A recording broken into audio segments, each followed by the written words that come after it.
आप सभी को नमस्कार। आप सबकी मांग थी खेल घटनाक्रम पर। खेल घटनाक्रम पर एक आपको संपूर्ण वीडियो चाहिए था। और जैसा कि मध्य प्रदेश राज्य विशेष की बात करें तो आपकी परीक्षाओं में सबसे ज़्यादा यदि करंट अफेयर्स का कोई सेक्शन है तो वो आपका खेल घटनाक्रम है। तो खेल घटनाक्रम को हम संपूर्ण रूप में देखने वाले हैं। खेल घटनाक्रमों में कुछ भी आज आपका बचेगा नहीं। यदि कुछ भी बचा रहता है तो आपको क्या करना है कि प्रतिदिन का जो लाइव सेशन होता है उसमें प्रतिभाग करना है। वहां पर आपकी चीजें क्लियर हो जाएंगी, वहां पर कोई समस्या आपको देखने को नहीं मिलेगी। और अभी तक यदि आपने लाइव सेशन किया होगा तो आपने देखा होगा कि खेल घटनाक्रमों को हम प्रश्नों के रूप में पूरा कर चुके हैं और उनका हमने डिस्कशन भी किया है। तो जो लोग लाइव से जुड़े हुए थे उनका तो रिवीजन हो जाएगा। जो लोग पहली बार देख रहे हैं तो आपको क्या करना है कि साथ साथ चीजों को नोट करते हुए आगे बढ़ना है। सबसे पहले हम बात करेंगे टेनिस की। टेनिस से हम अपनी शुरुआत करेंगे और धीरे धीरे इसी तरह से हम टेनिस के बाद एथलेटिक्स, एथलेटिक्स के बाद क्रिकेट और क्रिकेट के बाद कुछ अन्य खेल घटनाक्रमों के बारे में देखेंगे। तो सबसे पहले मैंने आपको बताया था टेनिस। टेनिस के बारे में क्या प्रश्न पूछे जाते हैं टेनिस प्रतियोगिता से संबंधित। तो सबसे पहले आप जानते हैं टेनिस में एक बहुत ही महत्वपूर्ण प्रतियोगिता होती है जो आपने नाम सुना है, ग्रैंड स्लैम। ग्रैंड स्लैम प्रतियोगिता का आपने नाम सुना है, ठीक है। ग्रैंड स्लैम महत्वपूर्ण प्रतियोगिता है। अब ग्रैंड स्लैम जो प्रतियोगिता है किसी एक प्रतियोगिता का नाम नहीं, बल्कि इसमें 3-4 प्रतियोगिताएं आपकी होती हैं। इन चारों को संयुक्त रूप से आप ग्रैंड स्लैम का नाम देते हैं। अब इसमें कौन कौन सी आती है यदि हम बात करें तो सबसे पहले इसमें आपका आता है ऑस्ट्रेलियन ओपन। सबसे पहले आपका आता है ऑस्ट्रेलियन ओपन, ठीक है।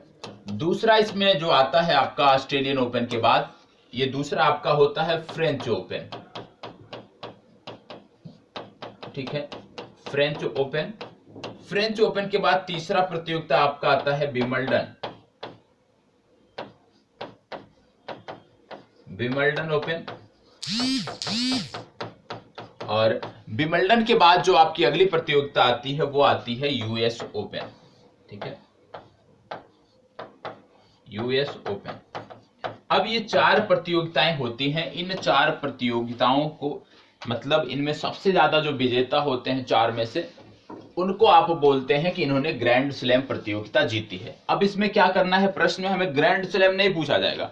प्रश्न में हमसे पूछा जाएगा कि ऑस्ट्रेलियन ओपन किसने जीता, फ्रेंच किसने जीता, ये प्रश्न में पूछा जाएगा, ठीक है। और आपको बता दें कि जैसे सबसे पहले जब वर्ष की शुरुआत होती है तो सबसे पहले ऑस्ट्रेलियन ओपन का आयोजन किया जाता है। मतलब कि वर्ष 2020 का भी ऑस्ट्रेलियन ओपन हो चुका है और वर्ष 2021 का भी, क्योंकि हम बात कर रहे हैं मार्च माह में। इसका मतलब है कि वर्ष 2021 के भी ऑस्ट्रेलियन ओपन का जो समापन हो चुका है, ऑस्ट्रेलियन ओपन प्रतियोगिता समाप्त हो चुकी है। तो हमें ऑस्ट्रेलियन ओपन के संबंध में 2 वर्षों का देखना है, बाकी के संदर्भ में हमें 1 वर्षों का देखना है। तो सबसे पहले ऑस्ट्रेलियन ओपन की यदि हम बात करते हैं कि किसने जीता, आपको बता दें ये जो ओपन है, ये जो खिताब होते हैं जैसे ये दिए हुए हैं, ये अलग अलग कोर्ट पे खेले जाते हैं। जैसे इसमें से आप देखते होंगे 2 प्रतियोगिताएं इसमें से आप देखते होंगे, ठीक है। तो सबसे पहले इसमें क्या है कि जैसे आपने देखा है ऑस्ट्रेलियन ओपन आपने देखा है और यूएस ओपन देखा है। तो ऑस्ट्रेलियन ओपन और यूएस ओपन 2 ऐसी प्रतियोगिताएं हैं जो मिश्रित, जो इनकी पटल होती है जिस पर एक सतह पे खेली जाती है, मिश्रित सतह होती है। जैसे फ्रेंच ओपन की यदि हम बात करें तो ये क्ले की सतह होती है, मिट्टी की सतह होती है, क्ले वाली सतह होती है। और यदि हम विंबलडन ओपन की बात करें तो ये ग्रास की सरफेस होती है, घास की सतह होती है इसमें। तो इनके जो नाम है, नाम के आधार पे यदि हम देखें तो इनका आप ओरिजिन जान सकते हैं कि कहां पे इस प्रतियोगिता का आयोजन होता है। साथ ही साथ आप इसके आधार पे ये भी देख सकते हैं कि इनका कोर्ट कैसा होता है, क्योंकि टेनिस की बात होती है तो कोर्ट हम बोलते हैं सतह को। तो इनका कोर्ट कैसे होता है, तो जैसे यूएस और ऑस्ट्रेलियन का हो गया मिश्रित कोर्ट, हमने देखा विंबलडन का कि ग्रास कोर्ट, और फ्रेंच ओपन का हमने देखा क्ले कोर्ट। ये आपकी परीक्षा में नहीं पूछा जाएगा, सिर्फ आपकी जानकारी के लिए मैं बता रहा हूं। इसके बाद आती है ऑस्ट्रेलियन ओपन। अब ऑस्ट्रेलियन ओपन जीता किसने, एक तो होता है पुरुष एकल और एक होता है महिला एकल, एक होता है मिश्रित युगल और एक होता है मिश्रित, ठीक है। अब मिश्रित युगल हमें नहीं जाना है क्योंकि वो हमारी परीक्षाओं में नहीं पूछे जाते हैं, तो हमें इतना याद भी नहीं रखना, नहीं तो हम कर नहीं सकते हैं, ठीक है। तो हमें क्या याद रखना है कि एकल खिताब किसने जीता, पुरुष एकल या महिला एकल का खिताब किसने जीता, इसकी हम बात कर लेते हैं। तो हम यहाँ पे अभी जो बात करने वाले हैं ये 2019-20 की बात करने वाले हैं, ठीक है, 2019-20 की बात करने वाले हैं। और इसमें हमने देखा ऑस्ट्रेलियन ओपन। ऑस्ट्रेलियन ओपन की यदि हम बात करते हैं कि 2020 का ऑस्ट्रेलियन ओपन किसने जीता, 2019-20 की ये प्रतियोगिता है और वर्ष 2020 की हम बात कर रहे हैं ऑस्ट्रेलियन ओपन की। तो वर्ष 2020 में ऑस्ट्रेलियन ओपन किसने जीता, यदि हम बात करें तो मैंने आपको बताया था कि पुरुष के विजेता थे नोवाक जोकोविच।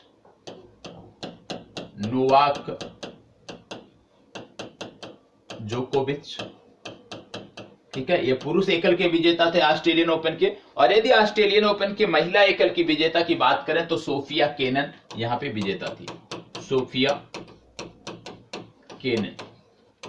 ठीक है, ये विजेता थी किसकी, ऑस्ट्रेलियन ओपन 2020 की। और मैंने आपको बताया कि ऑस्ट्रेलियन ओपन वर्ष के प्रारंभ में होता है, तो कहने का मतलब है कि इस बार भी ऑस्ट्रेलियन ओपन हो गया है जब हम पढ़ रहे हैं। तो इस बार किसने जीता, वर्ष 2021 में किसने जीता ऑस्ट्रेलियन ओपन। यदि हम इसकी बात करें तो आपको याद रखना है दो नाम। पहला तो है नोवाक जोकोविच,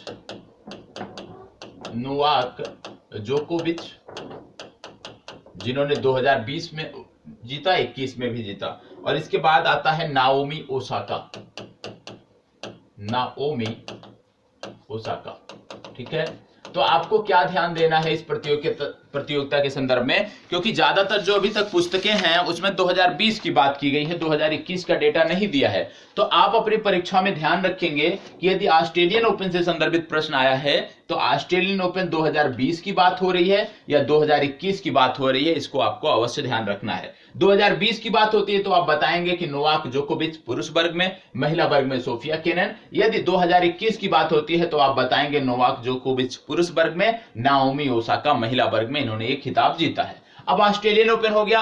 ऑस्ट्रेलियन ओपन के बाद आपका दूसरा जो प्रतियोगिता होती है, ये लगभग मई माह में होती है, आपकी फ्रेंच ओपन होती है। अब फ्रेंच ओपन किसने जीता ये हम देख लेते हैं। वर्ष 2020 की हम बात कर रहे हैं कि वर्ष 2020 में जो फ्रेंच ओपन हुआ था उसको किसने जीता, तो इसको जीता था राफेल नडाल ने।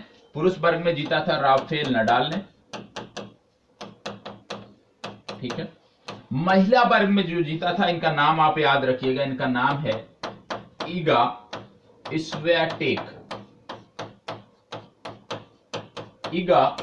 स्वियाटेक। इन्होंने महिला वर्ग में जीता, ये आपको पता होना चाहिए। अब बात आती है विंबलडन ओपन। आपको बता दें एकमात्र ऐसा टूर्नामेंट था वर्ष 2020 में ग्रैंड स्लैम के अंतर्गत जो संपन्न नहीं हो पाया था कोविड के चलते, और इसका आयोजन आपको बता दें लंदन में किया जाता है। ठीक है, तो विंबलडन ओपन का आयोजन नहीं हुआ था, यह भी हमें याद रखना है। इसके बाद आता है यूएसए ओपन। यूएस ओपन किसने जीता, यूएसए नहीं बोलते हैं, यूएस ओपन बोलते हैं। तो यूएस ओपन किसने जीता ये आपको पता होना चाहिए। यूएस ओपन की बात करते हैं तो इसमें आपको याद रखना है डोमिनिक थिएम।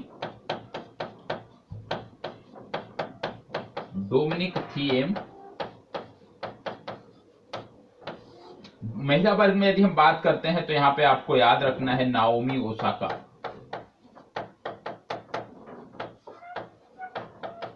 ठीक है, नाओमी ओसाका जापान की खिलाड़ी है, ये आपको पता होना चाहिए। तो हमने देख लिया यूएस ओपन, फ्रेंच ओपन हमने देख लिया, ऑस्ट्रेलियन ओपन देख लिया, और ऑस्ट्रेलियन ओपन के दो संस्करण देखे 2020 और 2021 की हमने यहाँ पे बात किया है। इसके बाद हमें क्या देखना है, इसके बाद हमें जो देखना है वो देखना है WTA फाइनल्स के बारे में देखना है, ATP फाइनल्स के बारे में देखना है, तो उसकी भी चर्चा हम यहीं पे कर लेते हैं। तो सबसे पहले हम देख लेते हैं होबार्ट इंटरनेशनल क्यों महत्वपूर्ण हो जाता है। होबार्ट इंटरनेशनल क्यों महत्वपूर्ण हो जाता है, क्योंकि एक भारतीय खिलाड़ी हैं जिन्होंने इसमें पुरस्कार जीता है, इसलिए आपको होबार्ट इंटरनेशनल पढ़ना है। तो चलिए देख लेते हैं होबार्ट इंटरनेशनल के बारे में, और इसके बाद हम देखेंगे ATP फाइनल्स के बारे में और कुछ अन्य प्रतियोगिताएं हैं टेनिस से संबंधित जिनकी हम चर्चा करने वाले हैं। ठीक है, तो सबसे पहले अगली जो आपकी प्रतियोगिता है उसकी बात हम कर लेते हैं। चले, अगली प्रतियोगिता आपकी है होबार्ट इंटरनेशनल। ठीक है, होबार्ट इंटरनेशनल की अब हम बात कर लेते हैं। ये याद आना चाहिए, मैंने आपको बताया कि एक भारतीय हैं, इन्होंने जीता है इसमें इंटरनेशनल, इसलिए ये आपको पता होना चाहिए। होबार्ट इंटरनेशनल जो प्रतियोगिता थी, इसका जो आयोजन किया गया, यदि हम बात करें कि किस देश में किया गया, तो होबार्ट एक शहर है जहां पे किया गया, ये आपको पता होना चाहिए। अब आयोजन कहां पे हुआ उतना महत्वपूर्ण नहीं है, लेकिन विजेता कौन है ये आपको पता होना चाहिए। ठीक है, तो ये महिलाओं का टूर्नामेंट जो था उसकी हम बात कर रहे हैं, क्योंकि इसी में आपके जो महिला खिलाड़ी हैं उन्होंने जीता है। तो एकल में किसने जीता, एकल खिताब इन्होंने जीता है एलेना रिबा, नाम देख लीजिएगा, एलेना रिबाकिना। एलेना रिबाकिना, इन्होंने जीता है होबार्ट इंटरनेशनल एकल में। ठीक है, अब आप जानते हैं एकल के बाद होता है युगल प्रतियोगिता। ठीक है, तो युगल में किसने जीता ये आपके लिए महत्वपूर्ण है। होबार्ट इंटरनेशनल में युगल प्रतियोगिता किसने जीता ये आपके लिए महत्वपूर्ण है, क्योंकि इसमें भारतीय जुड़ी हैं, नाम है सानिया मिर्जा।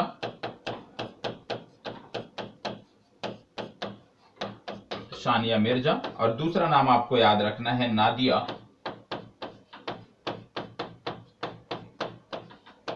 किचनोक।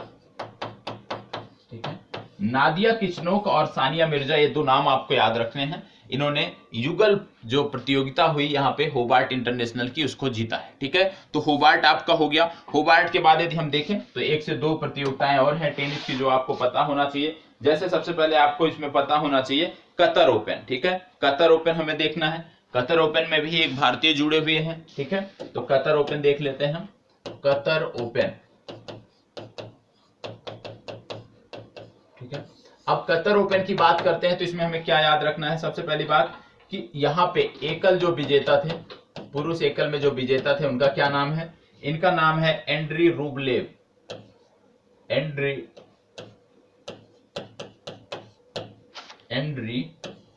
रूबलेव। ठीक है, इन्होंने जीता एकल, ये महत्वपूर्ण नहीं है। महत्वपूर्ण ये है जो मैं बताने जा रहा हूं कि युगल का खिताब किसने जीता। तो कतर ओपन में जो युगल का खिताब था ये महत्वपूर्ण है। जैसे अभी आपने देखा होबार्ट इंटरनेशनल में जो युगल का खिताब था वो महत्वपूर्ण है क्योंकि भारतीय ने जीता था। इसी प्रकार से युगल का जो यहाँ पे खिताब है ये आपके लिए महत्वपूर्ण है। यहाँ पे सबसे पहले आते हैं रोहन बोपन्ना। ठीक है, रोहन बोपन्ना। दूसरा नाम यहाँ पे आता है, क्योंकि युगल है तो 2 लोग होंगे, दूसरा नाम आता है वेस्ले कूलहाफ। ठीक है, तो यहाँ पे रोहन बोपन्ना याद रखना है कि रोहन बोपन्ना ने कतर ओपन के युगल का खिताब जीता है। इतनी जानकारी आपके लिए होनी चाहिए। ठीक है, इसके बाद अब हम बात करते हैं बेंगलुरु ओपन की। ठीक है, बेंगलुरु ओपन किसने जीता, बेंगलुरु ओपन भी पता होना चाहिए। बेंगलुरु ओपन, बेंगलुरु ओपन में भी आपको एकल खिताब नहीं याद रखना है क्योंकि एकल भारतीय ने नहीं जीता है। आपको यहां भी युगल का खिताब याद रखना है कि बेंगलुरु ओपन का युगल का खिताब किसने जीता ये आपको पता होना चाहिए। इसमें आते हैं रामकुमार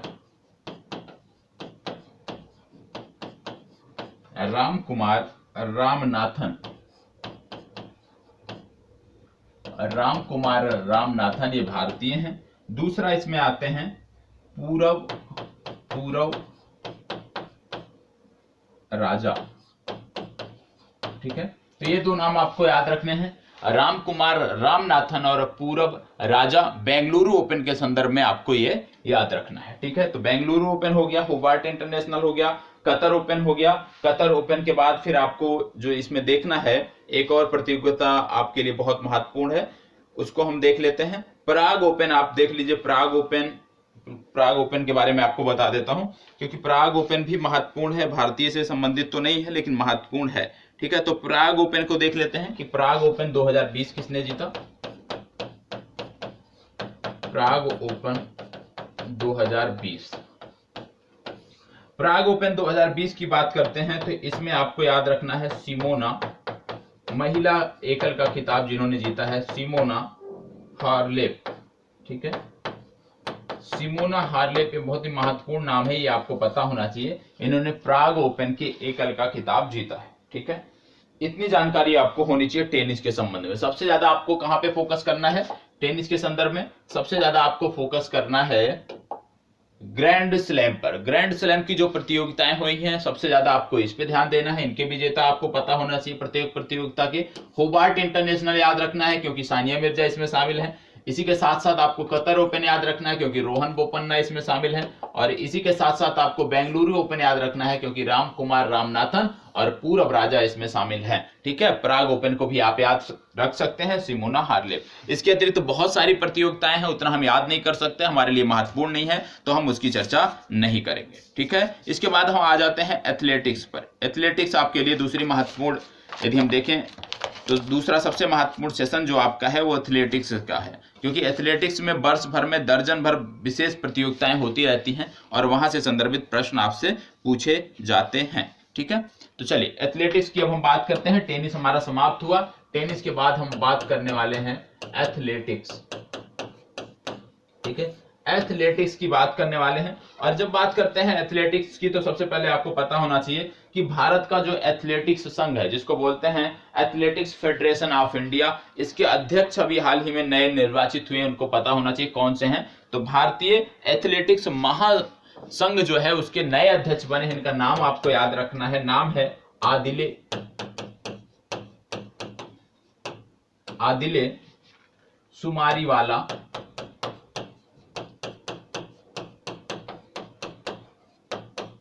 ठीक है, आदिले सुमारीवाला ये क्या है, भारतीय एथलेटिक्स महासंघ के अध्यक्ष नियुक्त किए गए हैं। उपाध्यक्ष बनी हैं अंजू बाबी जॉर्ज, नाम आपने सुना होगा, अंजू बाबी जॉर्ज ये उपाध्यक्ष बनी है। ये दो चीजें महत्वपूर्ण घटनाक्रम है, ये आपको पता होना चाहिए कि भारतीय एथलेटिक्स महासंघ के अध्यक्ष कौन है और उपाध्यक्ष कौन है, इतनी जानकारी आपको होनी चाहिए। ठीक है, इसके बाद आपको एक नाम याद रखना है, बहुत ही महत्वपूर्ण नाम है, आपको पता होना चाहिए। क्या नाम है? नाम आपका आता है अरमांड। एथलेटिक्स से संबंध बात कर रहे हैं हम, डुप्लांटिस।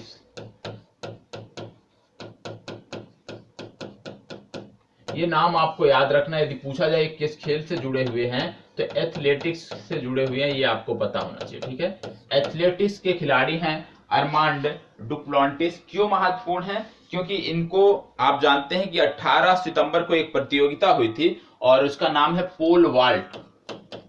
पोल वाल्ट एक प्रतियोगिता होती है एथलेटिक्स की, जहां पर इन्होंने वर्ल्ड रिकॉर्ड बनाया है। अरमांड डुप्लांटिस ने वर्ल्ड रिकॉर्ड बनाया है, किस प्रतियोगिता में? पोल वाल्ट में बनाया है। इन्होंने 6.18 मीटर की छलांग लगाई थी, 6.18 मीटर की छलांग लगाई थी और अभी तक की ये हाईएस्ट छलांग है, इससे ज्यादा कोई इस खेल में नहीं लगा पाया है। इससे पहले जो लगा था वो लगा था 6.14 मीटर। तो इतनी जानकारी नहीं चाहिए आपकी परीक्षा के लिए, सिर्फ इतना याद रखना है कि अरमांड डुप्लांटिस जो हैं ये एथलेटिक्स खेल से जुड़े हुए हैं, सिर्फ आपको इतना याद रखना, अरमांड डुप्लांटिस एथलेटिक्स खेल से जुड़े हुए हैं, इतनी जानकारी आपको होनी चाहिए। ठीक है, इसके बाद यदि हम बात करते हैं तो एक नाम और आपको याद रखना है एथलेटिक्स के संबंध में, भारत से संबंधित।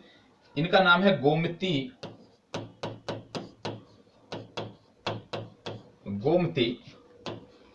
मरी मुथु।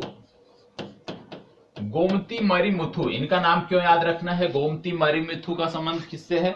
इनका भी संबंध है एशियाई एथलेटिक्स से संबंधित है, एशिया से संबंधित है, भारत से संबंधित है, एथलेटिक्स से संबंधित है। और एक प्रतियोगिता हुई थी जिसका नाम था एशियाई एथलेटिक्स चैंपियनशिप। तो एशियाई एथलेटिक्स चैंपियनशिप में इन्होंने 800 मीटर दौड़ में स्वर्ण पदक जीता था, लेकिन यह स्वर्ण पदक वापस ले लिया गया क्योंकि ये बाद में डोप में पकड़े गए।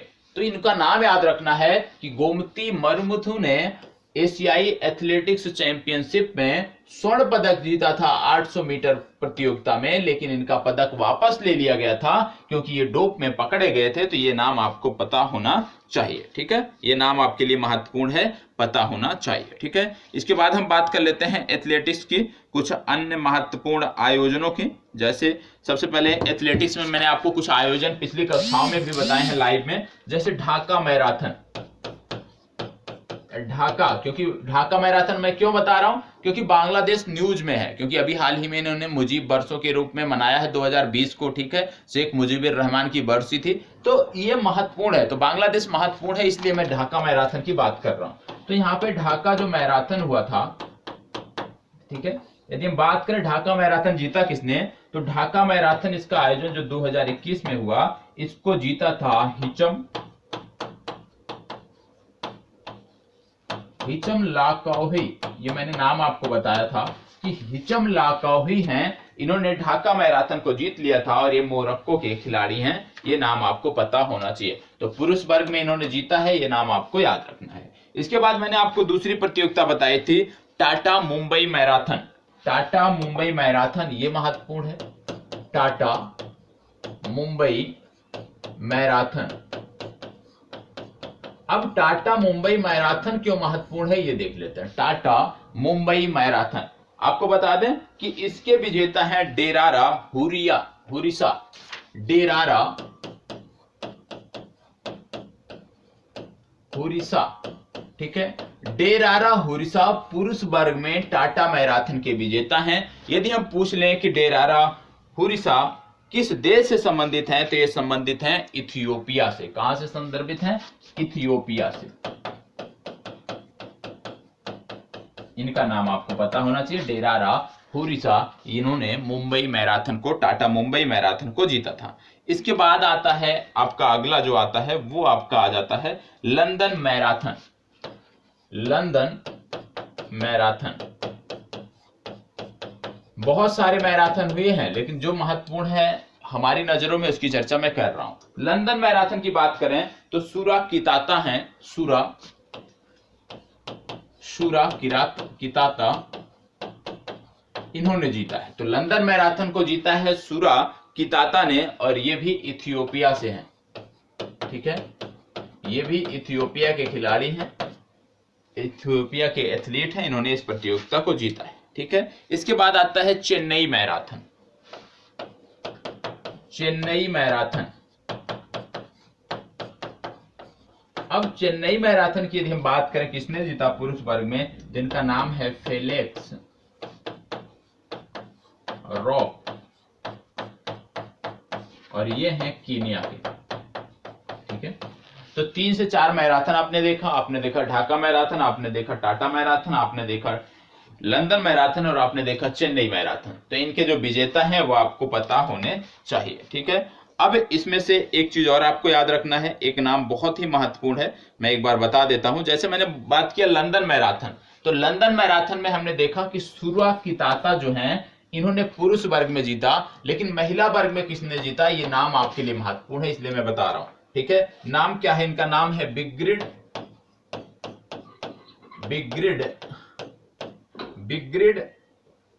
कोसगेई। बिग्रिड कोसगेई इन्होंने लंदन मैराथन के महिला वर्ग में खिताब जीता है, ये आपको पता है। बिग्रिड कोसगेई इन्होंने महिला वर्ग में खिताब जीता है, ये आपको पता होना चाहिए, ठीक है। तो मैराथन से संबंधित जो चीजें थी, एथलेटिक्स से संबंधित जो चीजें थी, उनकी हमने देख लिया है। यदि कुछ और होता है निश्चित रूप से, कुछ भी यदि इसमें और घटनाक्रम होते हैं तो वो आपको बताए जाएंगे, ठीक है, प्रश्नों के रूप में, या अभी आपका करंट अफेयर्स आना है तो उसमें हम कवर कर लेंगे, ठीक है। चलिए अब आगे बात कर लेते हैं। अगला टॉपिक आपका आता है BCC sport personality of the year. BCC sport personality of the year, ठीक है। बीसीसी द्वारा प्रत्येक वर्ष पुरस्कार दिया जाता है, तो BCC sport personality of the year किन्हें मिला है, कितने पुरस्कार दिए गए हैं, इसकी हम चर्चा करने वाले हैं। तो सबसे पहले BCC sport personality of the year, personality of the year का खिताब किसको मिला है? लुइस हैमिल्टन को मिला है, ये याद रखना है, ठीक है। लुइस हैमिल्टन, अभी इनसे संबंधित चर्चा होगी इनके गेम में, तो वहां पे इनके बारे में हम जानेंगे। तो लुइस हैमिल्टन को मिला है BCC sport personality of the year का खिताब, और इनको ये दूसरी बार मिला है, ठीक है। इससे पहले भी एक बार मिल चुका है। इसके बाद आपको याद रखना है team of the year, BCC team of the year का खिताब किसको मिला, तो इसका नाम है Liverpool FC,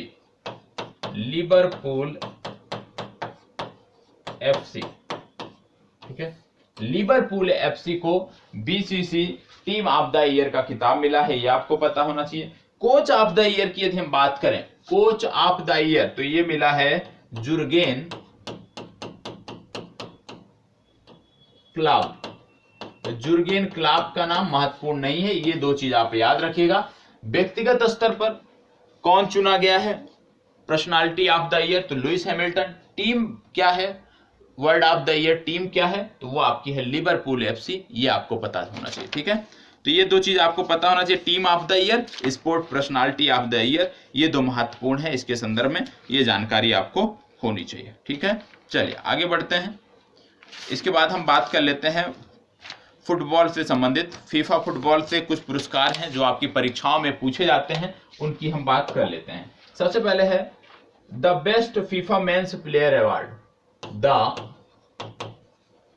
best FIFA men's player award, मतलब फुटबॉल का सर्वश्रेष्ठ खिलाड़ी का जो पुरस्कार है वो किसे दिया गया पुरुष वर्ग में, तो इनका नाम है रॉबर्ट लेवांडोव्स्की। ये नाम आपको याद रख लेना है, रॉबर्ट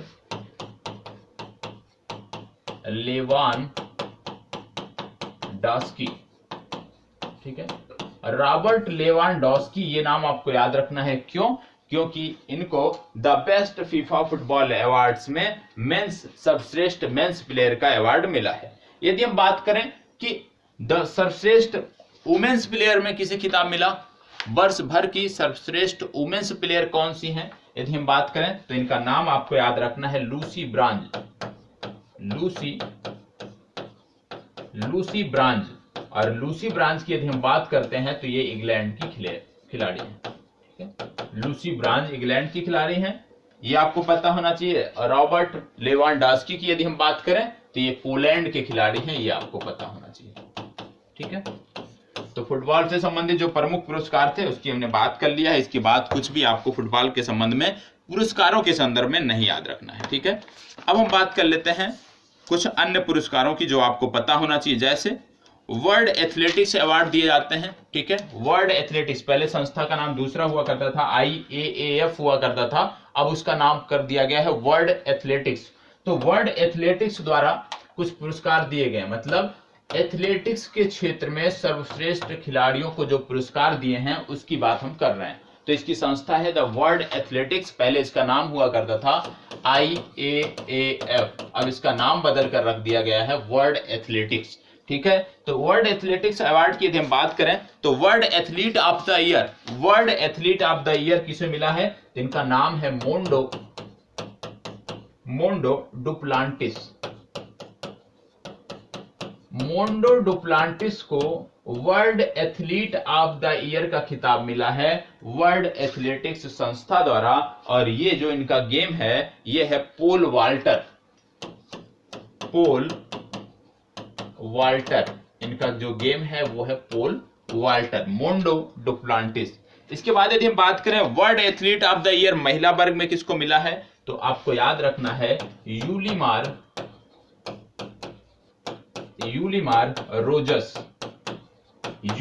रोजस नाम आपको याद रखना है। क्यों याद रखना है, world athlete of the year महिला वर्ग में याद रखना है। ट्रिपल जंपर है, वेनेजुएला से संबंधित है। गेम क्या है, ट्रिपल जंपिंग इनका गेम है, वेनेजुएला से संबंधित है। दो नाम ये आपको याद रखना है, इसके अलावा कुछ भी आपको याद रखने की जरूरत नहीं है। ठीक है, तो दो नाम आपको याद रखने हैं कि वर्ल्ड एथलेटिक्स द्वारा पुरुष वर्ग में सर्वश्रेष्ठ खिलाड़ी किसे चुना गया और महिला वर्ग में सर्वश्रेष्ठ खिलाड़ी किसे चुना गया, ये आपको पता होना चाहिए। और वर्ल्ड एथलेटिक्स की वैश्विक स्तर की निगरानी वाली प्रमुख संस्था है। ठीक है, पूर्व में इसका नाम हुआ करता था IAAF, अब इसका नाम बदल कर दिया गया है वर्ल्ड एथलेटिक्स। ठीक है, चलिए अब बात कर लेते हैं फिक्की द्वारा। फिक्की एक संस्था है भारत की, इसके द्वारा भी स्पोर्ट्स अवार्ड दिए जाते हैं। तो फिक्की द्वारा जो अवार्ड दिए गए हैं उनकी हम बात करते हैं। ठीक है, फिक्की द्वारा दिए गए अवार्ड्स की बात करते हैं। तो सबसे पहले इनका आता है sports person of the year. तो sports person of the year जो फिक्की ने चुना है वो चुना है बजरंग पुनिया। ठीक है, ये नाम आपको याद रखना है। दूसरा यदि हम बात करें sport person of the year महिला वर्ग में, वुमेन्स कैटेगरी में, वीमेन्स कैटेगरी में किसे चुना गया है, तो इनका नाम आपको याद रखना है एला बेनिल।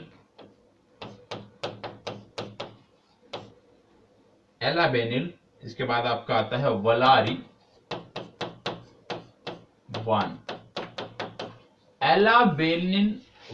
वान, ये महिला वर्ग में फिक्की द्वारा सर्वश्रेष्ठ खिलाड़ी इनको चुना गया है। यह एक निशानेबाज है, यह आपको पता होना चाहिए। ठीक है, इसके बाद यदि हम बात करें लाइफ टाइम अचीवमेंट अवार्ड से फिक्की ने किसे सम्मानित किया, तो इनका नाम है मंजूसा कंवर। उतना महत्वपूर्ण नहीं है, बैडमिंटन से जुड़ी हुई है, बैडमिंटन की खिलाड़ी रही हैं, उतना महत्वपूर्ण नहीं है लेकिन पता होना चाहिए। ठीक है, यदि हम बात करें सर्वश्रेष्ठ कोच कौन रहा, तो राधा कृष्णन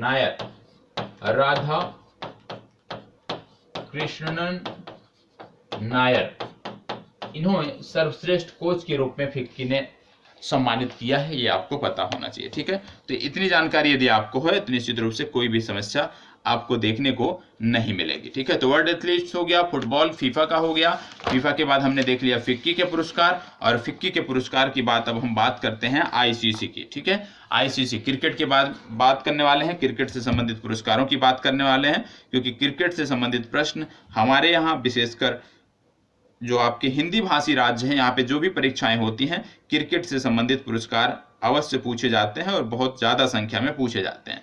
तो क्रिकेट से संबंधित पुरस्कारों की हम बात करने वाले हैं, तो चलिए एक एक करके पुरस्कारों को देखते हैं।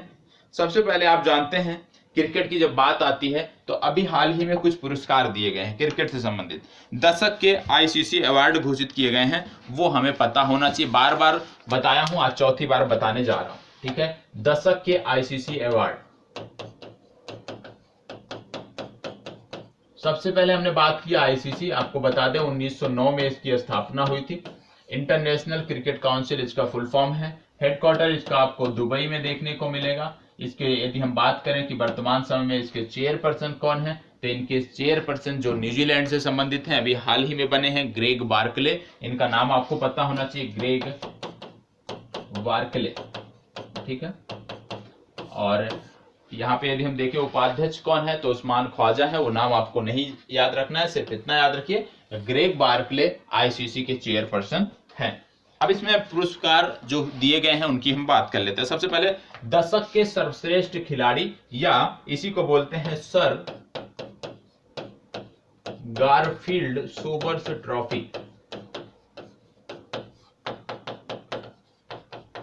ठीक है, क्या है पुरस्कार का नाम?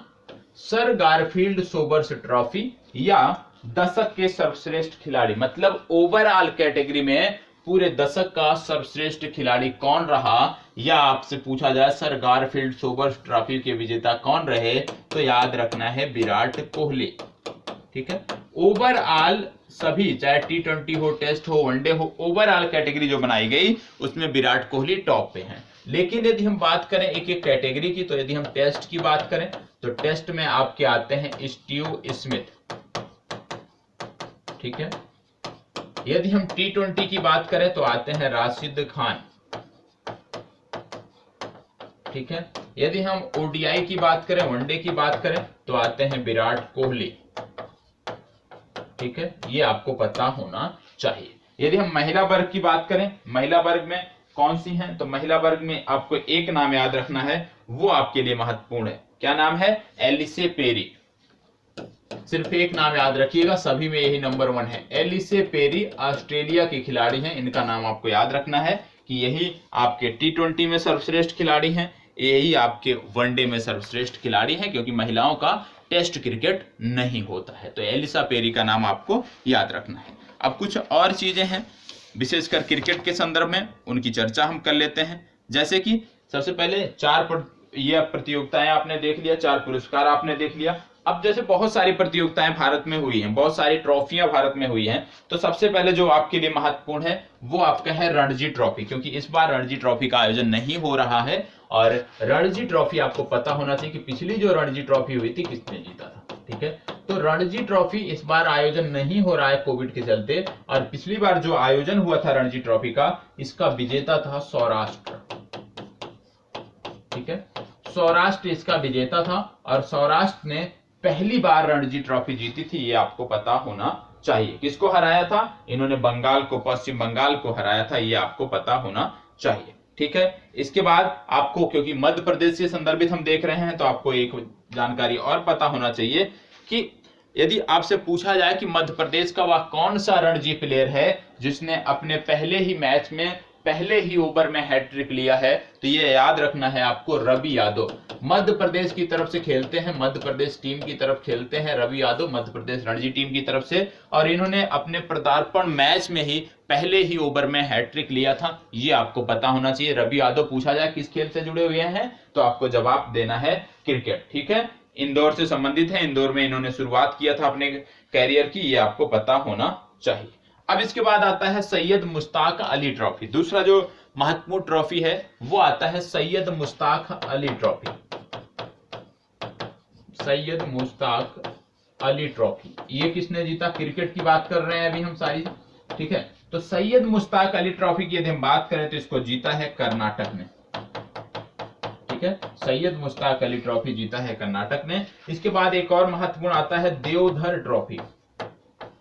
देवधर ट्रॉफी, तो देवधर ट्रॉफी जो है इसको किसने जीता है? इसकी यदि हम बात करें तो इसको जीता है इंडिया बी ने, ठीक है। इसको जीता है इंडिया बी ने देवधर ट्रॉफी। सैयद मुश्ताक अली ट्रॉफी जीता है कर्नाटक ने, ये आपको पता होना चाहिए, ठीक है।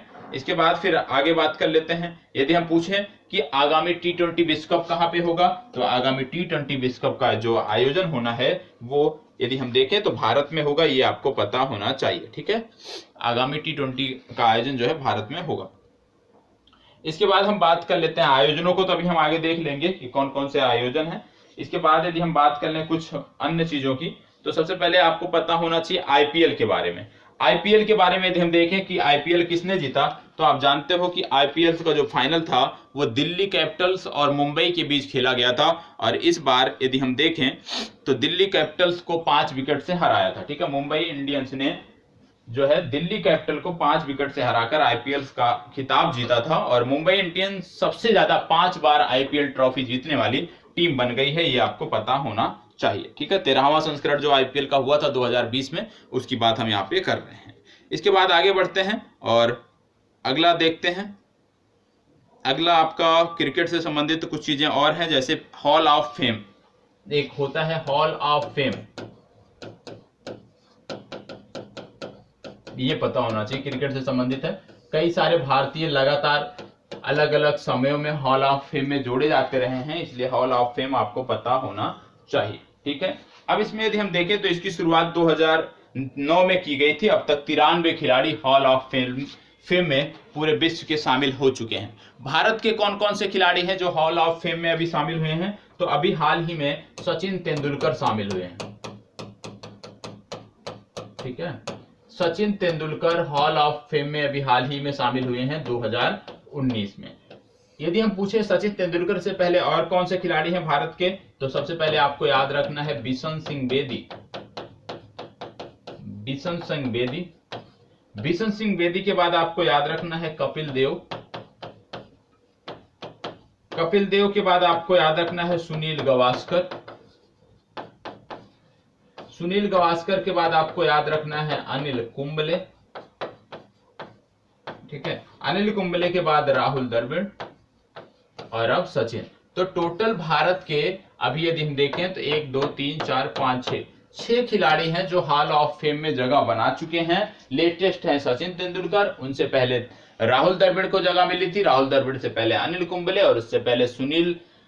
यदि हम देखें तो ये आगे आपके, इसके बाद यदि हम देखें कपिल देव आगे, कपिल देव के बाद यदि हम देखें तो आपके बिशन सिंह बेदी आ गए। तो सुनील गावस्कर, कपिल देव, बिशन सिंह बेदी, सचिन तेंदुलकर, अनिल कुंबले और राहुल द्रविड़, इतने लोग हैं जिनको हॉल ऑफ फेम में अभी तक जगह मिली है। तो इनका नाम आपको पता होना चाहिए। हो सकता है परीक्षा में कुछ खिलाड़ियों के नाम देके पूछ लिया जाए कि इनमें से कौन से खिलाड़ी, भारतीय खिलाड़ी हॉल ऑफ फेम में शामिल हैं या हॉल ऑफ फेम में शामिल नहीं है। तो इसके लिए आपको तैयार रहना है।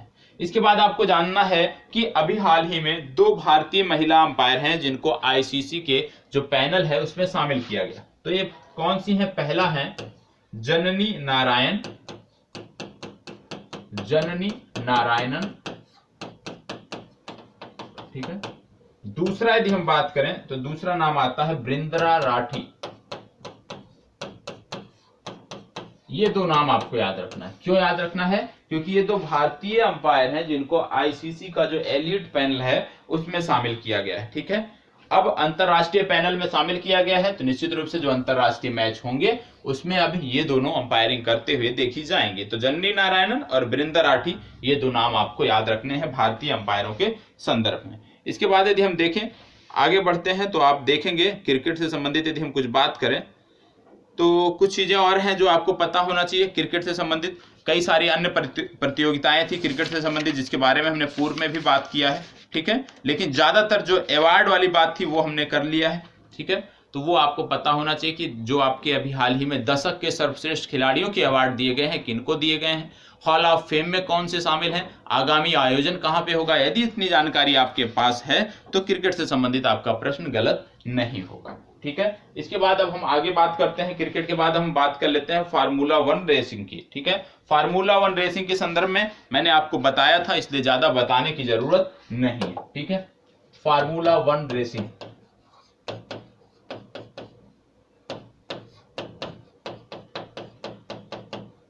फार्मूला 1 रेसिंग से संबंधित मैंने आपको जानकारी बताया था। क्या बताया था कि अभी तक कुल 17 आयोजन हुए हैं। आज के डेट तक कुल 17 आयोजन फार्मूला 1 रेसिंग के हुए हैं। अब यदि आप 17 याद करने जाएंगे तो आपके लिए समस्या होगी। तो मैंने आपको यहाँ पे शॉर्ट में बताया था कि आपको सिर्फ और सिर्फ 5 आयोजन याद रखने हैं। 17 में से सिर्फ 5 याद रखने हैं, क्योंकि यदि हम देखें तो 12 के उत्तर सेम है। ठीक है, 12 के उत्तर सेम है, लुइस हैमिल्टन। तो ये 5 कौन कौन से हैं जिसको लुइस हैमिल्टन के अतिरिक्त अन्य किसी ने जीता, वो आपको पता होना चाहिए। इसमें मैंने आपको पहला बताया था, पहला हमने बताया था Sakhir grand prix, Sakhir grand prix, ये मैंने आपको सबसे पहले बताया था। और मैंने आपको बताया था कि इसको जीता था सर्जियो पेरेज ने,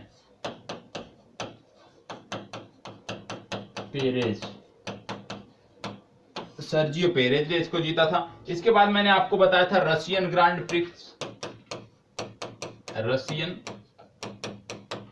ग्रैंड प्रिक्स। और रशियन ग्रैंड प्रिक्स मैंने आपको बताया था कि वाल्टेरी बोटास ने जीता था, वाल्टेरी बोटास। ठीक है, इसके बाद मैंने आपको बताया था Italian grand prix, Italian grand prix. और इटालियन ग्रैंड प्रिक्स के बारे में मैंने आपको बताया था पियरे गैस्ली, पियरे गैस्ली ने इसको जीता था, ये मैंने आपको बताया था। और इटालियन के बाद मैंने आपको बताया था F170 race grand prix, F170 इसकी जो ग्रैंड रेस थी, इसको किसने जीता था, इसको जीता था मैक्स वर्स्टैपन ने, मैक्स वर्स्टैपन। ठीक है, तो मैक्स वर्स्टैपन ने इसको जीता था, ये आपको पता होना चाहिए। इसके बाद मैंने आपको लास्ट में बताया था ऑस्ट्रियन, जो सबसे लेटेस्ट हुआ है ऑस्ट्रियन, और ऑस्ट्रियन ग्रैंड प्रिक्स जो हुआ है इसको जीता है वाल्टेरी बोटास ने। ठीक है, अब यही आपको 5 याद रखने हैं, ये याद हैं तो इससे संबंधित, रेसिंग से संबंधित कोई भी प्रश्न आता है आप कर ले जाएंगे। Sakir grand prix Sergio Perez, Russian grand prix Valtteri Bottas, और वाल्टेरी बोटास ने 2 जीता है, एक रशियन ग्रैंड प्रिक्स, एक Australian grand prix, Austrian grand prix, ये 2 जीता है वाल्टेरी बोटास ने। इटालियन ग्रैंड प्रिक्स एक ही मात्र खिलाड़ी है पियरे गैस्ली। इसके बाद F117 इसको किसने जीता है, मैक्स वर्स्टैपन। तो ये आपको पता होना चाहिए। यदि 5 आपको याद हैं तो निश्चित रूप से फार्मूला रेसिंग से संबंधित, फार्मूला 1 रेसिंग से संबंधित कोई भी प्रश्न आता है तो आप आसानी से कर ले जाएंगे, कोई भी समस्या आपको देखने को नहीं मिलेगी। ठीक है, चलिए आगे बात कर लेते हैं अन्य टॉपिक की कि अगला हमारा क्या है, क्योंकि हमने रेसिंग को देख लिया तो रेसिंग में बहुत ज्यादा कुछ अब बचा नहीं है। ठीक है, जितनी भी रेसिंग है 13-14 रेसिंग हुई थी और उनमें से हमने लगभग सबको कवर कर लिया है। इसके बाद हम आते हैं शतरंज पे। ठीक है, शतरंज पे आपको एक नाम याद रखना था, मैंने बताया था मैग्नस कार्लसन, नॉर्वे के खिलाड़ी हैं, उनका नाम बहुत महत्वपूर्ण है, वो आपको याद रखना है। ठीक है, शतरंज। अब शतरंज से संबंधित क्या याद रखना है, सबसे पहले शतरंज की प्रतियोगिता हुई थी जिसको बोलते हैं विश्व रैपिड शतरंज चैंपियनशिप। क्या बोलते हैं, विश्व रैपिड शतरंज चैंपियनशिप।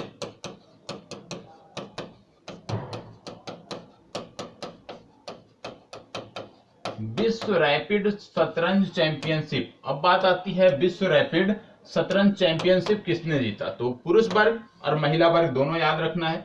पुरुष वर्ग में यदि हम बात करें तो इसको जीता है मैग्नस कार्लसन ने, मैग्नस कार्लसन, इनका नाम याद रखना है, वो वर्ल्ड चैंपियन है। ठीक है, वर्तमान समय में शतरंज के वर्ल्ड चैंपियन है मैग्नस कार्लसन, इसलिए इनका नाम याद रखना है। महिला वर्ग में किसने जीता है यदि हम बात करें तो महिला वर्ग में जीता है कोनेरू हम्पी ने, कोनेरू हम्पी ने, और ये भारत की है, ये आपको पता होना चाहिए।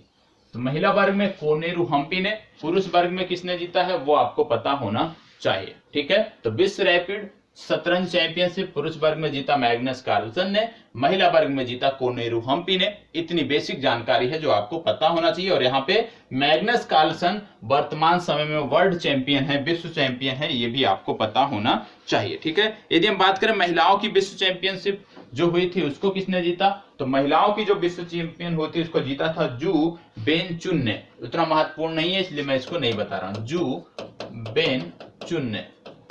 ठीक है, चीन के खिलाड़ी हैं, उतना महत्वपूर्ण नहीं है। आप मैग्नस कार्लसन का नाम याद रखिए, आप कोनेरू हम्पी का नाम याद रखिए। कोनेरू हम्पी का नाम ऐसे भी देके पूछा जा सकता है कि कोनेरू हम्पी जो है इनका संबंध किस खेल से है, तो कोनेरू हम्पी का संबंध जो है शतरंज से है। इतनी बेसिक जानकारी है जो आपको पता होना चाहिए। ठीक है, इसके बाद यदि हम देखें कुछ और प्रतियोगिता इसमें, तो उतना महत्वपूर्ण नहीं है इसलिए हम आगे बात नहीं करने वाले। ठीक है, तो इसमें आपको सिर्फ इतना याद रखना है, मैग्नस कार्लसन पुरुष विजेता, महिला वर्ग में हमें याद रखना है कोनेरू हम्पी।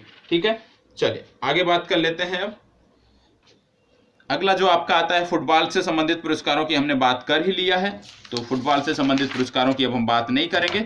अब कुछ अन्य पुरस्कार हैं फुटबॉल से संबंधित, उनकी हम बात करने वाले हैं। जैसे ला लीगा लीग टूर्नामेंट होता है। ठीक है, ला लीगा लीग टूर्नामेंट,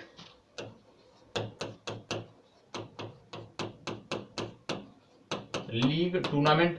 अब बात आती है ला लीगा लीग टूर्नामेंट किसने जीता, तो ला लीगा लीग टूर्नामेंट सबसे पहले इसका आयोजन कहां पे हुआ, स्पेनिश लीग है, स्पेन में इसका आयोजन होता है। विजेता कौन रहा, विजेता रहा इसमें रियल मैड्रिड, रियल मैड्रिड। ठीक है, यदि हम बात करें उप विजेता कौन रहा, किसको इन्होंने हराया रियल मैड्रिड ने, तो इन्होंने हराया बार्सिलोना फुटबॉल क्लब को, बार्सिलोना। ठीक है, तो ये याद रखना है, रियल मैड्रिड और बार्सिलोना। फुटबॉल के संबंध में जहां पे देश तो फुटबॉल खेलते ही हैं, साथ ही साथ बहुत सारे क्लब हैं जो फुटबॉल खेलते हैं। जैसे आपने देखा रियल मैड्रिड हो गया, इसके बाद आपने देखा बार्सिलोना हो गया, बार्सिलोना के साथ साथ आप देखने होंगे पिछली बार आपने देखा था बेयर्न म्यूनिख आपने देखा था। तो बहुत सारे फुटबॉल क्लब हैं, मोहन बागान फुटबॉल क्लब है, बहुत सारे फुटबॉल क्लब हैं जो फुटबॉल खेलते रहते हैं। ठीक है, तो उनके बारे में पता होना चाहिए। तो ला लीगा हो गया। ला लीगा के बाद यदि हम देखें तो आपको याद रखना है, इसके बाद जो अगला महत्वपूर्ण है ला लीगा के बाद वो है स्कॉटिश ओपन। स्कॉटिश ओपन यदि हम बात करें किसने जीता, ठीक है, स्कॉटिश ओपन ये तो आपका हो जाएगा फार्मूला 1 रेसिंग हो गया, शतरंज हो गया। फार्मूला 1 से संबंधित तो आपने देख लिया। फुटबॉल में ला लीगा के अतिरिक्त एक दो और हैं, उतने महत्वपूर्ण नहीं है, यदि आप चाहेंगे तो मैं नोट करा देता हूं। ठीक है, उतने महत्वपूर्ण नहीं है इसलिए मैं इसकी चर्चा नहीं कर रहा था। जैसे आप नोट कर लीजिए, एक दो और नोट कर लीजिए। जैसे आपका होता है यूईएफए, यूईएफए सुपर कप, इसको किसने जीता, इसको जीता बेयर्न ने। ठीक है, बेयर्न फुटबॉल क्लब ने इसको जीता, यूईएफए फुटबॉल क्लब की बात होती है। इसके बाद आपको इसमें आपको और एक पता होना चाहिए जो और महत्वपूर्ण है। जैसे इंग्लिश प्रीमियर लीग होता है, इंग्लिश प्रीमियर लीग, तो इंग्लिश प्रीमियर लीग किसने जीता फुटबॉल क्लब की, इंग्लिश प्रीमियर लीग। तो इंग्लिश प्रीमियर लीग किसने जीता, तो इंग्लिश प्रीमियर लीग जीता है यदि हम बात करें, क्योंकि इंग्लिश प्रीमियर लीग है तो इसको जीता है लिवरपूल एफसी ने, लिवरपूल एफसी ने। ठीक है, ये आपको पता होना चाहिए, लिवरपूल एफसी भी एक फुटबॉल क्लब है, ये आपको पता होना चाहिए। फिर इसके बाद आता है हीरो आई लीग, भारत में होता है हीरो आई लीग, हीरो आई लीग। अब हीरो आई लीग किसने जीता है हम देखें तो इसको जीता है मोहन बागान ने। ठीक है, मोहन बागान इसके संबंध में आपको याद रखना है। तो ये कुछ पुरस्कार हैं जो आपको पता होना चाहिए फुटबॉल के संदर्भ में। ऐसे फुटबॉल के संदर्भ में ज्यादातर पुरस्कार पूछे नहीं जाते हैं तो इसलिए मैं उनकी चर्चा यहाँ पे नहीं कर रहा हूँ। ठीक है, अब हालांकि आयोजन आपसे पूछा जा सकता है कि आगामी आयोजन कहाँ पे होने हैं, ये आपसे पूछा जा सकता है। तो आयोजन की बात हम कर लेते हैं कि कौन कौन से आयोजन कहाँ पर, खेल आयोजन कहाँ पर होने हैं। ठीक है, तो सबसे पहले आपको याद रखना है कि ओलंपिक की बात कर लेते हैं। ग्रीष्मकालीन ओलंपिक 32वें ग्रीष्म, यहाँ पे हम बात कर रहे हैं ग्रीष्मकालीन ओलंपिक। ठीक है, तो 32वें ग्रीष्मकालीन ओलंपिक का आयोजन कहां पे किया जाएगा, इसका आयोजन हो गया टोक्यो में। ठीक है, 33वें की यदि हम बात करें, 33वें ग्रीष्मकालीन ओलंपिक का आयोजन कहां पे होगा, तो वर्ष 2024 में पेरिस में इसका आयोजन किया जाएगा, ये आपको पता होना चाहिए। तो 32वें और 33वें इसमें आप याद रख लीजिए। शीतकाल ओलंपिक की बात आती है कि शीतकाल ओलंपिक का आयोजन कहां पे किया जाएगा, तो 24वें शीतकाल ओलंपिक का आयोजन होना है, इसका आयोजन 2022 में बीजिंग में किया जाएगा। ठीक है, शीतकाल ओलंपिक में अगला आयोजन जो होगा वो आपका बीजिंग में किया जाएगा। क्रम कौन सा होगा, 24वें शीतकालीन ओलंपिक का जो आयोजन है ये बीजिंग में किया जाएगा, ये आपको पता होना चाहिए। ओलंपिक हो गया। ओलंपिक के साथ साथ आपको क्या याद रखने हैं, एशियाई खेल आपको याद रखने हैं, एशियाई खेल। ठीक है, एशियाई खेल आपको याद रखने हैं, जैसे 21वें एशियाई खेल, 21वें के बाद 22वें एशियाई खेल। तो 21वें और 22वें एशियाई खेल की यदि हम बात करते हैं तो ये आपको पता होना चाहिए। 19वें एशियाई खेल के बारे में आपको पता होना चाहिए, क्योंकि सबसे पहले आपका 19वां एशियाई खेल होगा जो आयोजन 2022 में होना है। तो 19वां याद रखिए, इसको रहने दीजिए। 19वां एशियाई खेल जो 2022 में आयोजन होगा, इसका आयोजन कहां पे किया जाएगा, इसका आयोजन किया जाएगा हंगजो, चीन में। ठीक है, तो आगामी ज्यादातर आयोजन जो हैं वो चीन में होने वाले हैं, हंगजो चीन में। और जब यहाँ पे आयोजन हो रहा है तो निश्चित रूप से पैरा खेल भी होता है, तो जो पैरा खेल होगा उसका भी आयोजन यहीं पर किया जाएगा। और 19वां हमने देखा है, तो 20वां देख लेते हैं। दो के क्रम कम से कम याद होना चाहिए कि 19वां कहां पे होगा, 20वां कहां पे होगा। तो 20वां जो एशियाई खेल है 2026 में, ये नागोया में होगा।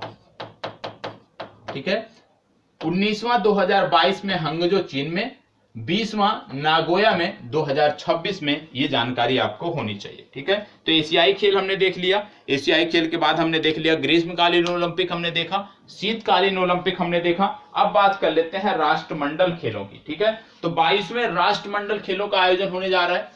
22वें राष्ट्रमंडल खेलों का आयोजन 2022 में होने जा रहा है। कहां पर होगा, बर्मिंघम में होगा, ये आपको पता होना चाहिए। ठीक है, बर्मिंघम में 2022 में राष्ट्रमंडल खेलों का आयोजन किया जाएगा, ये आपको पता होना चाहिए। और जो राष्ट्रमंडल खेल होंगे उसमें जो तीरंदाजी की प्रतियोगिता होगी उसका आयोजन भारत में किया जाएगा, ये भी आपको पता होना चाहिए। ठीक है, इसके बाद हमने देख लिया एशियाई खेल, हमने देख लिया शीतकालीन ओलंपिक, ग्रीष्मकालीन ओलंपिक हमने देख लिया। अब हम बात कर लेते हैं T20 की। तो T20 आपको बताया मैंने कि आगामी आयोजन आपके भारत में होने वाला है। ठीक है, तो इसके बाद यदि हम देखें तो हॉकी का आयोजन आता है। हॉकी के बारे में मैंने आपको पूर्व में भी बताया है। ठीक है, कि आगामी जो हॉकी विश्व कप है उसका आयोजन उड़ीसा के भुवनेश्वर में खेला जाएगा। और उड़ीसा की जो आपकी राउरकेला है, राउरकेला में भारत का सबसे बड़ा हॉकी स्टेडियम बन रहा है, इसके बारे में मैंने आपको पूर्व में बताया है, तो वो बताने की जरूरत नहीं है।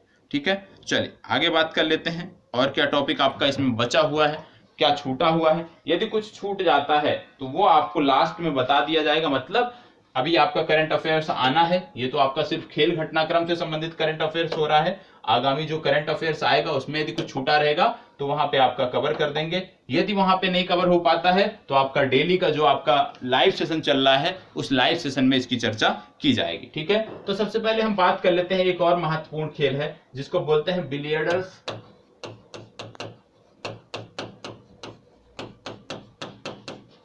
एवं स्नूकर। तो बिलियर्ड्स एवं स्नूकर ये प्रतियोगिता भी हुई है। इसमें दो नाम आपको याद रखने हैं। बिलियर्ड्स में तो आपको याद रखना है पंकज आडवाणी। ठीक है, पंकज आडवाणी। कोई भी यदि आपको नाम नहीं पता है, भारत के संबंध में पूछा जा रहा है बिलियर्ड्स खिलाड़ी, तो आपको पंकज आडवाणी टिक कर देना है। यही एकमात्र सफल खिलाड़ी हैं बिलियर्ड्स के जो लगातार चर्चा में रहते हैं। स्नूकर की यदि हम बात करें तो आपको याद रखना है आदित्य मेहता। ठीक है, आदित्य मेहता। और इनका नाम ऐसे भी पूछा जाता है कई बार कि आदित्य मेहता किस खेल से जुड़े हुए हैं, तो स्नूकर से जुड़े हैं। पंकज आडवाणी किस खेल से जुड़े हुए। चलिए, तो हम बात कर रहे थे स्नूकर और बिलियर्ड्स प्रतियोगिता के बारे में, और हमने बात किया जो अभी राष्ट्रीय चैंपियनशिप हुई थी इसके संदर्भ में हमने बात किया कि किसने जीता था। सीनियर राष्ट्रीय चैंपियनशिप हुई थी बिलियर्ड्स और स्नूकर्स की, तो उसमें हमने देखा कि पुरुष वर्गों की यदि हम बात करते हैं तो बिलियर्ड्स का राष्ट्रीय चैंपियनशिप जो प्रतियोगिता थी उसको पंकज आडवाणी ने जीता। यदि हम स्नूकर की बात करते हैं तो उसमें आदित्य मेहता ने जीता। अब यहाँ पे महिला वर्ग में किसने जीता वो आपके लिए महत्वपूर्ण है, क्योंकि आप मध्य प्रदेश राज्य विशेष की तैयारी कर रहे हैं, इसलिए और भी चीजें महत्वपूर्ण हो जाती हैं। इसमें महिला वर्ग में नाम आता है, बिलियर्ड्स प्रतियोगिता में नाम आता है, इनका नाम है अमी कमानी। अमी कमानी। अब ये क्यों याद रखना है अमी कमानी? ये विजेता भी रही हैं बिलियर्ड्स की महिला वर्ग में राष्ट्रीय चैंपियनशिप।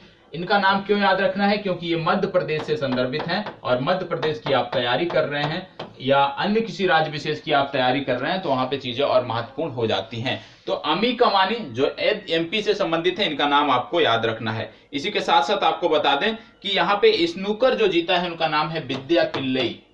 विद्या पिल्लई। अब यदि कोई कर्नाटक से संबंधित एग्जाम आप दे रहे हैं तो विद्या पिल्लई का नाम याद रखना है क्योंकि ये कर्नाटक से संबंधित है। ठीक है, तो खिलाड़ी जो चर्चा में है उनमें आपको क्या ध्यान रखना है? जो खिलाड़ी चर्चा में है उनसे संदर्भित किस राज्य से संदर्भित है ये भी आपको पता होना चाहिए। ठीक है, अब यदि हम बात कर लें कुछ पुरस्कार की, कुछ पुरस्कारों, खेल पुरस्कारों की बात कर लें हम, और कुछ पहले हमने बात किया है, कुछ और कर लेते हैं जो आपको पता होना चाहिए।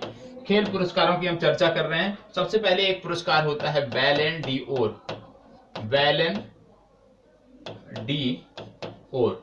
अब बैलन डी'ओर जो प्रतियोगिता है इसके बारे में हमें पता होना चाहिए कि बैलन डी'ओर प्रतियोगिता क्या है। आपको बता दें, बैलन डी'ओर जो 2019 में पुरस्कार दिया गया सर्वश्रेष्ठ फुटबॉलर को सम्मान देने के लिए प्रतियोगिता होती है। बैलन डी'ओर क्या है? सर्वश्रेष्ठ फुटबॉलर को सम्मानित करने के लिए। और इसमें किसको सम्मानित किया गया? लियोनेल मेसी जो अर्जेंटीना के फुटबॉल प्लेयर हैं उसको सम्मानित किया गया, उनको सम्मानित किया गया। तो इसको आपको याद रखना है कि बैलन डी'ओर जो प्रतियोगिता, बैलन डी'ओर जो पुरस्कार दिया गया वो दिया गया लियोनेल मेसी को जो अर्जेंटीना के फुटबॉलर हैं। इतनी जानकारी आपको होनी चाहिए। इसके बाद यदि हम बात करें, आईसीसी की बात हमने कर ही लिया है। आईसीसी पुरस्कारों के बाद यदि हम बात कर लेते हैं तो आप जानते हैं कि बीसीसीआई भी पुरस्कार देता है, उतना महत्वपूर्ण नहीं है क्योंकि आईसीसी पुरस्कार महत्वपूर्ण होते हैं, उसकी हमने बात किया। अब इसके बाद जो महत्वपूर्ण आता है वो आता है राजीव गांधी खेल रत्न पुरस्कार। ठीक है, राजीव गांधी खेल रत्न पुरस्कार जो आपके हैं राष्ट्रीय खेल पुरस्कार जिसको बोला जाता है, ये महत्वपूर्ण है। और इसमें यदि हम देखें राष्ट्रीय जो खेल पुरस्कार होते हैं,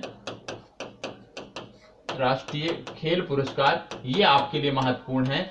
क्यों महत्वपूर्ण है? क्योंकि यहां से संदर्भित प्रश्न बनते हैं। जैसे यहाँ पे द्रोणाचार्य पुरस्कार दिया गया होगा, अर्जुन पुरस्कार दिया गया है, ध्यानचंद पुरस्कार दिया गया है, ये सारे पुरस्कार दिए गए। इसमें लगभग यदि हम देखें तो 2-2 दर्जन से ज्यादा खिलाड़ियों को यहाँ पे ये पुरस्कार दिए गए हैं। तो आपको क्या याद रखना है? आपको याद रखना है राजीव गांधी खेल रत्न पुरस्कार। क्या याद रखना है?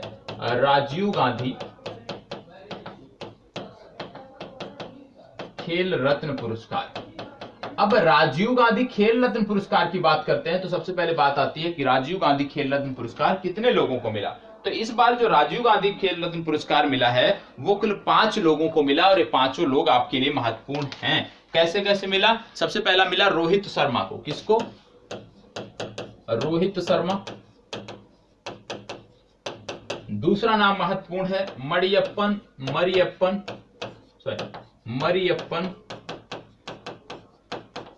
थंगबेलू। मरियप्पन थंगबेलू। तीसरा नाम यहाँ पे महत्वपूर्ण है विनेश फोगाट। और चौथा नाम आपका महत्वपूर्ण है रानी रामपाल। ठीक है, ये 4 नाम आपके लिए महत्वपूर्ण हैं। रोहित शर्मा, मरियप्पन थंगबेलू, विनेश फोगाट और रानी रामपाल। अब इन चारों के खेल आपको पता होना चाहिए। राजीव गांधी खेल रत्न पुरस्कार जिनको भी मिला है इनके खेल क्या हैं? रोहित शर्मा क्रिकेट से संबंधित हैं। मरियप्पन थंगबेलू आपके लिए महत्वपूर्ण है क्योंकि ये पैरा एथलीट हैं, ऊंची कूद के, ये आपको पता होना चाहिए। मनिका बत्रा, यदि हम बात करें, यहाँ पे मैंने मनिका बत्रा का नाम लिखना भूल गया हूं, मनिका बत्रा भी इनको भी मिला है। मनिका बत्रा। और मनिका बत्रा किस खेल से जुड़ी है? मनिका बत्रा की बात यदि हम करते हैं तो मनिका बत्रा जुड़ी है टेबल टेनिस से। ठीक है, टेबल टेनिस की खिलाड़ी हैं हमारी मनिका बत्रा, इनको भी मिला है ये पुरस्कार। विनेश फोगाट आप जानते हैं कुश्ती से संबंधित, रानी रामपाल हॉकी से संबंधित। तो इतने नाम आपको महत्वपूर्ण है जो आपको पता होना चाहिए पैरा एथलीट के संबंध में या राष्ट्रीय खेल पुरस्कारों के संबंध में। अब अर्जुन पुरस्कार हो गया, द्रोणाचार्य पुरस्कार हो गया, वो अपना महत्वपूर्ण नहीं है। यदि आप किसी राज्य विशेष की तैयारी कर रहे हैं तो आपके राज्य में से यदि किसी को मिला है तो वहां उसको आप नोट डाउन कर सकते हैं। ठीक है, चलिए अब बात कर लेते हैं आगे अगली जानकारी में हम देखने वाले हैं कुछ पुरस्कार जो आपके मध्य प्रदेश राज्य विशेष से संदर्भित हैं। तो मध्य प्रदेश से संबंधित खेल पुरस्कारों को अब हम देखने वाले हैं। तो मध्य प्रदेश से संबंधित जो भी खेल पुरस्कार हैं वो आपके लिए महत्वपूर्ण है, उनको आपको ध्यान से देखना है। ठीक है, चलिए बाकी के जो लोग मध्य प्रदेश की तैयारी नहीं कर रहे हैं, आप किसी अन्य राज्य विशेष की तैयारी कर रहे हैं और आप हमें देख रहे हैं, तो ये पुरस्कार अब आपके लिए उतने महत्वपूर्ण नहीं है, क्योंकि ये राज्य विशेष पर आधारित है। यदि आप मध्य प्रदेश की तैयारी कर रहे हैं तो निश्चित रूप से आपको इसको ध्यान से देखना है। अब मध्य प्रदेश से संबंधित जो पुरस्कार हैं, सबसे पहले आता है एकलव्य पुरस्कार। एकलव्य पुरस्कार, ठीक है। एकलव्य पुरस्कार जो दिया जाता है मध्य प्रदेश राज्य सरकार द्वारा जो दिया जाता है, ये इसकी शुरुआत 1994 में हुई थी, ठीक है। 1994 से लगातार एकलव्य पुरस्कार दिया जाता है। अब किसको मिला है वो तो महत्वपूर्ण है ही, उसके साथ साथ क्या महत्वपूर्ण है, जिस क्षेत्र से मिला है वो क्षेत्र उनका कौन सा। जैसे पहला मिला है अजातशत्रु शर्मा, अजातशत्रु शर्मा, अजातशत्रु शर्मा। अब अजातशत्रु शर्मा किस खेल से जुड़े हैं ये आपको पता होना चाहिए। इनका जो खेल है, इनका है कयाकिंग, कैनोइंग। और यदि हम देखें किस जिले से संबंधित हैं, ये भिंड जिले से संबंधित हैं, ठीक है। भिंड जिले से हैं अजातशत्रु शर्मा, इनको एकलव्य पुरस्कार दिया गया है। दूसरा नाम आता है आदित्य दुबे, आदित्य दुबे। आदित्य दुबे को क्यों याद रखना है, क्योंकि आदित्य दुबे की जब हम बात करते हैं, सॉफ्ट टेनिस इनका गेम है, सॉफ्ट टेनिस, और ये आपके देवास से संबंधित है, देवास जिले से संबंधित है। इसके बाद अगला नाम आपका आता है ऐश्वर्य प्रताप सिंह तोमर, ऐश्वर्य प्रताप सिंह।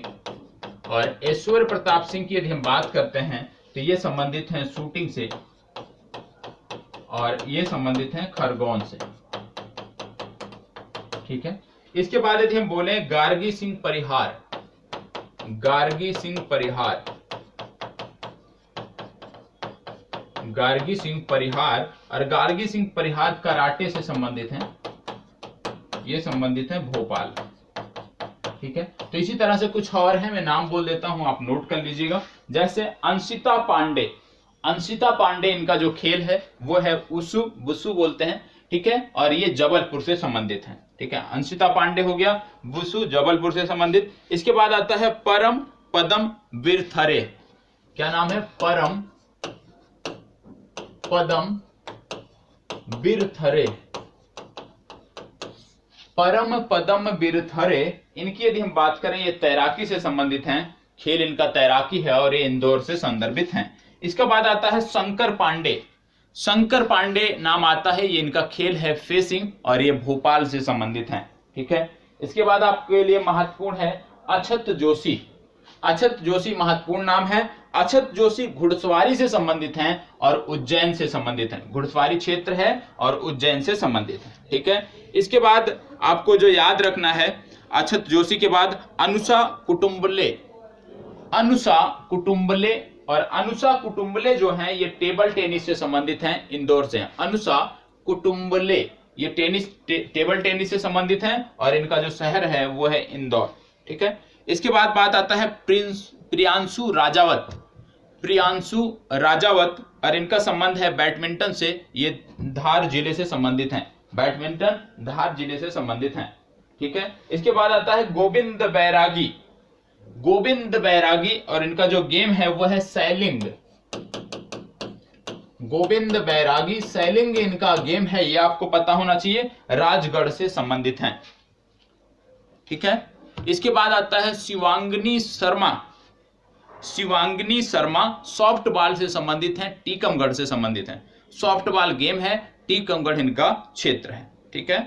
इसके बाद आता है इशिका चौधरी, महत्वपूर्ण नाम है इशिका चौधरी, ये हॉकी खेलती हैं और ये ग्वालियर से संबंधित हैं, हॉकी खेलती हैं और ग्वालियर से संबंधित हैं। और अगला नाम है नित्यता, मैं लिख देता हूं नित्यता, नित्यता, नित्यता जैन, और नित्यता जैन जो हैं ये शतरंज की खिलाड़ी हैं, इंदौर से संदर्भित हैं, ठीक है। ये आपको पता होना चाहिए। चलिए, हो गया इतना। इसके बाद आप नोट करना है आपको विक्रम पुरस्कार, विक्रम पुरस्कार एकलव्य हो गया। अब विक्रम पुरस्कार 2020 में किसे दिया गया, विक्रम विक्रम पुरस्कार 2020 की अब हम बात करने वाले हैं। तो विक्रम पुरस्कार किसको किसको मिला है? सबसे पहले राजेश्वरी कुशराम, पहला नाम आता है राजेश्वरी कुशराम, और इनका जो संबंध है ये है कैनोइंग कयाकिंग, कैनोइंग कयाकिंग इनका गेम है, ठीक है। दूसरा नाम आपको याद रखना है फराज खान, फराज खान, और फराज खान का नाम इसलिए याद रखना है क्योंकि ये घुड़सवारी से जुड़े हुए हैं, ठीक है। इसके बाद आपको याद रखना है अद्वैत पागे, अद्वैत पागे, और अद्वैत पागे जो हैं ये तैराकी से संबंधित हैं। इंदौर इनका गृह जनपद है, ठीक है। इसके बाद आता है मुस्कान किरार, ये बहुत महत्वपूर्ण है। मुस्कान किरार, मुस्कान किरार जो हैं ये आर्चरी निशानेबाजी से संबंधित हैं, ठीक है, निशानेबाजी से संबंधित है। मुस्कान किरार बहुत ही महत्वपूर्ण नाम है और ये जबलपुर से संबंधित है। इनका नाम अवश्य याद रखिएगा, मुस्कान किरार निशानेबाजी से संदर्भित है। इसके बाद आता है चिंकी यादव, चिंकी यादव, और चिंकी यादव संबंधित हैं शूटिंग से, ठीक है, ये आपको पता होना चाहिए। इसके बाद आपको पता होना चाहिए करिश्मा यादव, करिश्मा यादव, और करिश्मा यादव संबंधित हैं हॉकी से, ये आपको पता होना चाहिए, ठीक है। इसके बाद 2-3 नाम और हैं क्योंकि 10 लोगों को विक्रम पुरस्कार दिया गया था, जिनमें अगला आप नोट कर सकते हैं चंद्रकांत हरडे, चंद्रकांत हरडे ये संबंधित हैं थ्रो बॉल से, इनका गेम है थ्रो बॉल, चंद्रकांत हरडे। इसके बाद जानकी बाई, जानकी बाई संबंधित हैं जूडो से, जानकी बाई ये संबंधित हैं जूडो से, ठीक है। तो ये आपका पुरस्कार हो गया, इसके बारे में आपको पता होना चाहिए, ठीक। अब इसके बाद आती है विश्वामित्र पुरस्कार। विश्वामित्र पुरस्कार 3 लोगों को दिया गया। विश्वामित्र, विश्वामित्र पुरस्कार 3 लोगों को दिया गया है। 3 लोग कौन कौन से? पहला आता है अभिलाष एमटी, अभिलाष एमटी, और अभिलाष एमटी जो हैं ये तैराकी से संबंधित है, ठीक है। दूसरा जो पुरस्कार मिला वो मिला गिरधारी लाल यादव, गिरधारी लाल यादव, और गिरधारी लाल यादव को जो ये पुरस्कार मिला है ये सेलिंग इनका गेम है, सेलिंग भोपाल से संबंधित है, ठीक है। इसके बाद आता है शरद जपे, शरद जपे, और शरद जपे को जो पुरस्कार मिला है वो है खो खो, इनका गेम है खो खो, ठीक है। तो ये 3 आपको पता होना चाहिए। विश्वामित्र पुरस्कार हो गया, विक्रम पुरस्कार हो गया, एकलव्य पुरस्कार हो गया, इतनी जानकारी आपको होनी चाहिए। इसके बाद भी बहुत सारी चीजें हैं जो मिसलेनियस में आ जाती हैं, विविध में आ जाती हैं, तो वो आपका जो अब लाइव सेशन होगा, लाइव सेशन में हम उन प्रश्नों को रखेंगे जिससे आपकी तैयारी विधिवत हो सके और आपको किसी भी प्रकार की समस्या देखने को ना मिले। तो करंट अफेयर्स में यदि हम देखें तो जो भी खेल घटनाक्रम थे उसको हमने संपूर्ण रूप से देख लिया है। अब इन्हीं का यदि आप रिवीजन करना चाहेंगे तो लाइव सेशन के माध्यम से इन्हीं का आपको रिवीजन में कराऊंगा, रिवीजन आपको देखने को मिलेगा। तो यदि अच्छा लगा हो तो प्लीज लाइक, शेयर और कमेंट अवश्य करिएगा। धन्यवाद।